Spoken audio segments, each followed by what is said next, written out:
Son, and then the name of God, the Jewish God, remember our Yahoo? Yes.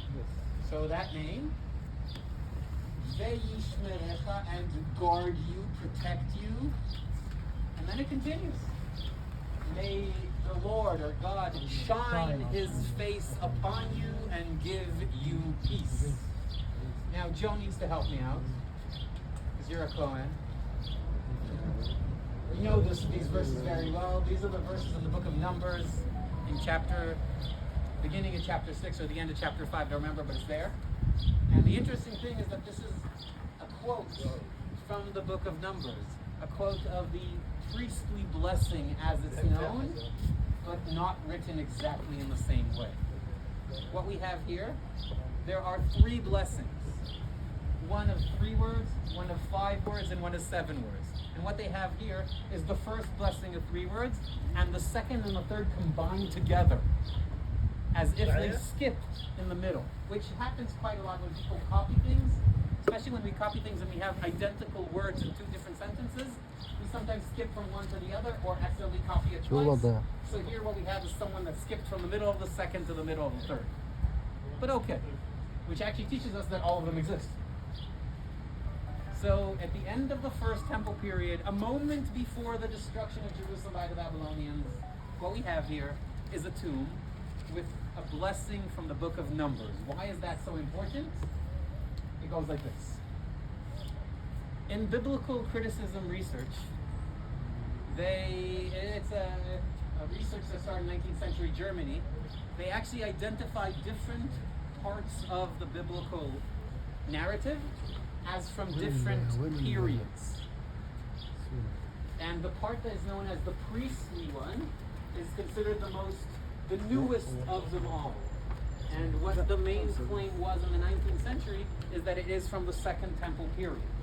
And suddenly, at the end of the First Temple period, we have not only verses from the Torah, from the 5 books of Moses, from the Bible, but also from what is considered to be the newest part. And that's weird. The only quote from the Bible ever discovered from the First Temple period, written in Hebrew, is from what is considered to be the newest part. So if I continue with the biblical research, that means that everything else is earlier. And suddenly they have to play a little bit with their paradigm and try to see where things are. I'll put that aside for a second. So the most ancient biblical verses ever discovered take us to the end of the First Temple period, the days of the destruction. But the other amulet, that's slightly different in size but has a very similar quote, has in addition a verse from the book of Deuteronomy, which is also considered, again in the biblical research, to be from the end of the First Temple period. So what we actually have here is ancient verses. You want to see a biblical text as it was written in the First Temple period. That's the only examples we have.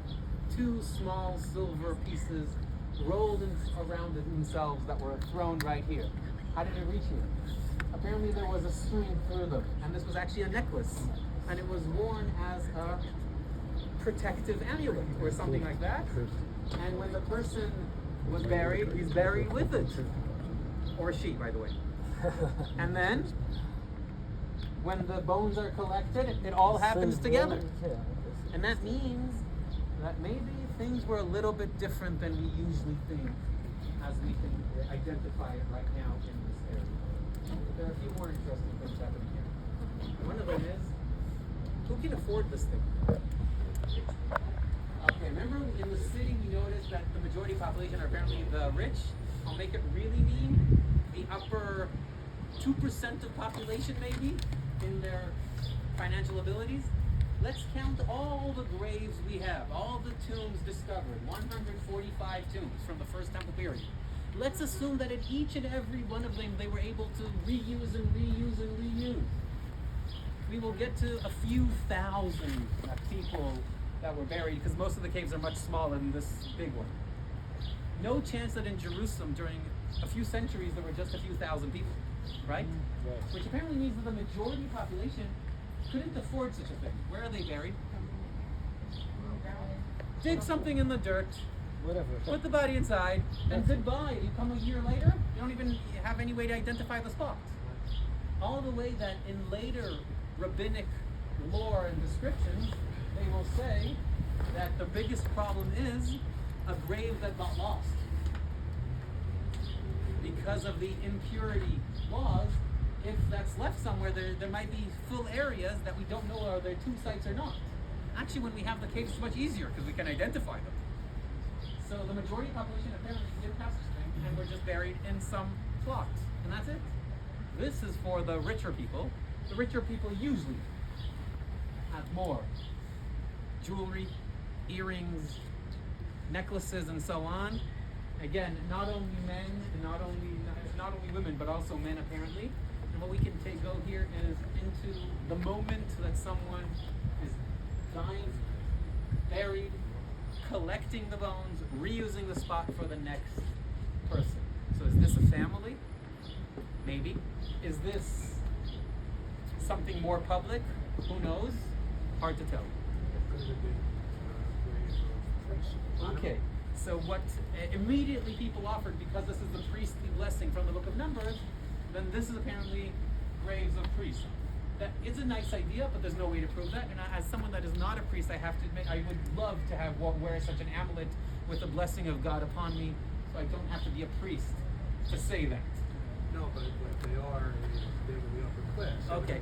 In the end of the second temple period, you're definitely right that the priestly families were more the upper class, but not all the priestly families, and not all the upper class were priests. In the first temple period, we know even less. So it's very, very hard to tell. But there's one thing I have to tell you, and that is that the description of burial, especially in the book of Genesis, describes that people die and join their forefathers. The word used is ne'esaf, gathered to their forefathers. Let's let this gentleman try to pass. I have a feeling he's trying to go over there. Genesis where? Wherever you want, I'll just open Genesis 49 because it's the easiest for me. And there we are told that Jacob, the third of the patriarchs, died. And there we are told that he dies in Egypt. He's in exile in Egypt. He's joining his son Joseph and the whole family there. That's where he dies. And immediately we are told that he died and joined or gathered to his or with his forefathers, which means he's in Egypt. What will happen next to Jacob? Will be brought back here? Wait, he will be mummified, and that takes 40 days.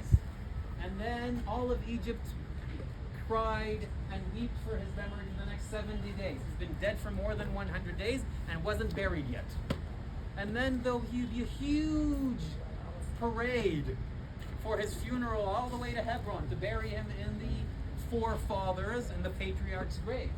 There is a ceremony, which means someone can die, join his forefathers in the afterlife, and only afterwards be buried. But when this was discovered, people accidentally read it differently. They read, people die, join their forefathers. All the bones of all the generations are in the same place. They're all joined together, which was a really cool idea, but doesn't really work well with the verses. And that's why I said collecting the bones. That's a little bit better term because it doesn't have the connection to a specific verse. And what we actually have here is people are joining each other. Could be from the same family, doesn't have to be. But what we have here is something really amazing. We can touch the customs of burial. Now, I told you in the Philistine Museum that different customs help us identify different cultures. How I do things might change and might tell me a lot about myself. So in the first temple period, the wealthy have this type of burial. In the second temple period, the wealthy will have a different type of burial. And in the modern times, there's a third type of burial. But things are changing for different reasons. Sometimes we don't know why. But here we can see the custom, if I'm going with what Laura actually offered. But this is a family. Do you remember Ahab? Ahab in 1 Kings 21 sits down in his palace and sees his neighbor, a man named Naboth from Israel, from Jezreel, and he tells Naboth, listen, I love your vineyard. I want it to join my estate. So I'm going to give you a better spot. Or if you want, I will pay you the full worth of it so you can get a better place and I can join it to my palace. What does Navot say? Try to think, this is the Iron Age. No. There's a person that stands in front of the king and says, no way. Not only does he stand and say, no way, he said, I will never do this and give the property of my forefathers to you. Not because it's you, it's because it's my forefathers.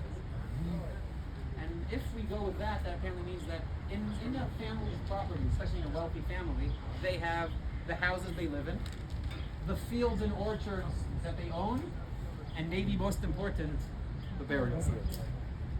That is continuing generation by generation throughout the people, and they keep on connecting to that spot. Now, I don't know if you remember this, but when I started the introduction to this course, I mentioned the different cultures, and when I talked about the intermediate Bronze Age for a moment, I said that the nomadic cultures don't have houses, but they have burial sites. So even if someone died when I was somewhere else, I'll bring the body with me and bury with all the rest of the family. So these cultures have a lot of connection to a specific spot in land. And if we are correct, someone owned this place and really held it firmly for many generations. But then what happened? Then came the destruction by the Babylonians, and there's a missing link. So we don't know who it was, we don't know what and why, and the place was deserted and forgotten. But if you really want something cool, in the cave right here, they also found bullets from World War I. How come? Whoa. Because there was a literal Ottoman period fort on the hill here, and apparently the soldiers, when they retreated, left the extra burden behind, which means it was half exposed. This side was totally robbed. This side was not. Sorry. 9 years after this was discovered, Gabi Barakai receives a group and guides them here. And he describes about an annoying child that couldn't leave him alone for one moment. And suddenly one of the guys in the group says, that's me. So he became a very famous child. Even though I'm not sure, he should be right now in his 50s, I guess, but okay. And what we actually have here is the first time that they identified the exact culture of how burial worked in the wealthy, what they did, and what they carried with them wherever they went, including into their afterlife. And I'm saying this afterlife more than once today because that means they believed in an afterlife. I don't know what it meant.